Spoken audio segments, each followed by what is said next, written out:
साहेब। बोलो सदाराम बापानी, ओगरजी महाराज की। આપણે જ્યારે ઐતિહાસિક નિર્ણય લેવા જઈ રહ્યા હોય ત્યારે આપણે સૌ શાંતિ રાખી અને ઊભા ના થઈશું અને પોતપોતાની જગ્યામાં બેસશું।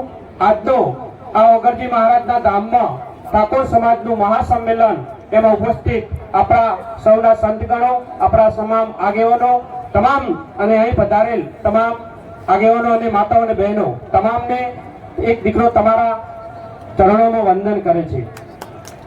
આજે ऐतिहासिक दिवस समाजનું જે 16 બંધારણ આપણું મૂક્યું છે કે જેને બેને વાંચન કર્યું એનું આપણે સ્વસ્થપણે પાલન કરીશું।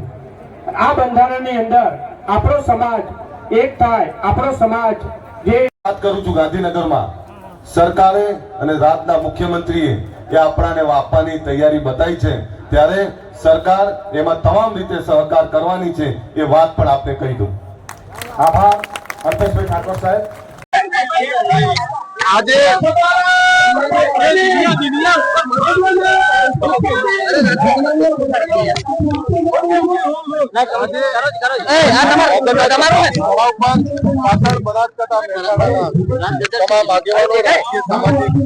ઉત્તર ગુજરાતના આગેવાનો ભેગા થયા અને ત્યાં સમાજને એક એવું બંધારણની રચના કરવામાં આવી જે સમાજમાં કુરિવાજો, ખોટા ખર્ચાઓ, ખોટા દેખાડોથી બહાર નીકળે।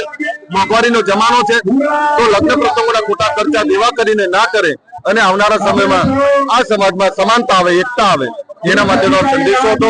એ બંધારણ સભાએ જે નિયમો નક્કી કર્યા છે એની અમલવારી કરવા માટે ગામડે ગામડે પણ